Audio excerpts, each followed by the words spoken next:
Hello. Sango here. Welcome back to my channel. Today, we are testing the best weapon choices for a burst DPS / support Kokomi. For this test, she will be facing solo the Pyro Regisvine. My Kokomi is at Constellation 0, equipping a 4-piece ocean-hued clam for every test, with an HP Sans, Hydro damage bonus goblet, and healing bonus circlet, and talent level 10. This is the best artifact set for her, which maximizes her active and passive damage, and also her healing. The goal is to measure the total damage dealt during her burst, including any passive damage from the weapons, and the damage from the sea-dyed foam. The results will be compared to a free-to-play, level 80, Refinement 1, Prototype Amber.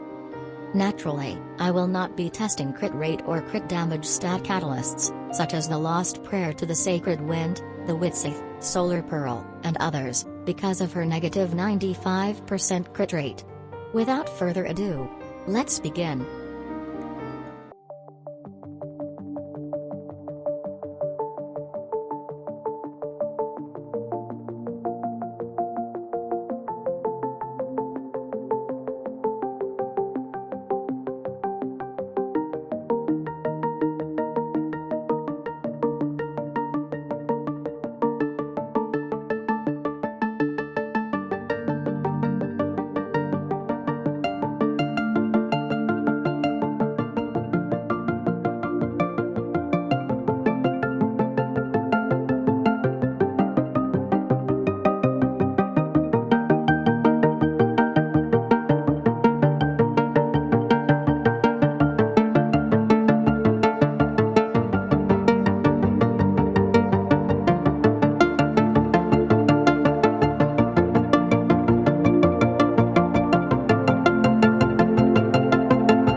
This is what we have. Compared to a Refinement 1, level 80 Prototype Amber, all the weapons tested can be useful for Kokomi. The difference between the lowest and the highest ranking weapons is only about 20 percentage points, which, for Kokomi, isn't such a big difference in DPS. The overall, best in-slot weapon, is obviously the Everlasting Moonglow, dealing 13% more damage and healing 10% more than the Prototype Amber. The Skyward Atlas comes in second place. It provides less healing than other choices, but deals overall 4% more damage than the Prototype Amber. In third place we have the Prototype Amber itself, out-damaging and out-healing all the remaining weapons tested. Next we have the Dodo Coattails, followed by the Eye of Perception and the Oathsworn Eye. The Dodoko allows you to shift your focus into more energy recharge and HP, also providing a nice damage buff to charged attacks. The Eye of Perception doesn't offer any particularly special traits, being mediocre at best. The energy recharge effect from the Oathsworn Eye allows you to focus your artifact's substats more into HP or attack, and is a 100% free-to-play, event-exclusive weapon.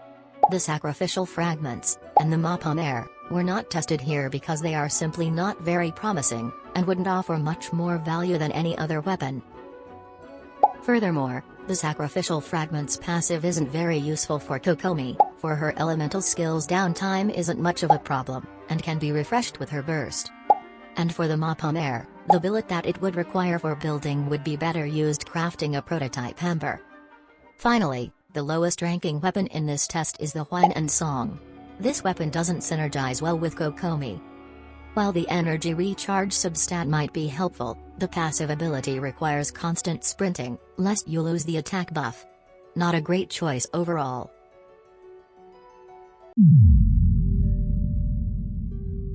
In conclusion, the Everlasting Moonglow, her signature weapon, is the very best choice for Kokomi.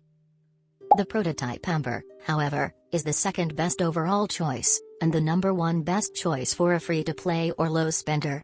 You should only pull For the everlasting moon glow, if you can afford it, and if you like the character and her aesthetics, but know that the damage gain is not very significant. It's worth mentioning that the Skyward Atlas, and the Memory of Dust, can provide more damage overall, but their potential would be wasted on Kokomi. They are damage-focused catalysts, with offensive stats, therefore much more valuable for traditional DPS characters, such as Yanfei or Ningguang. Lastly, when it comes to weapons, Kokomi is a very free-to-play friendly character. Almost every catalyst can be useful for her, and her value comes mostly from her artifacts and talent levels. Let me know if you have any questions in the comments below.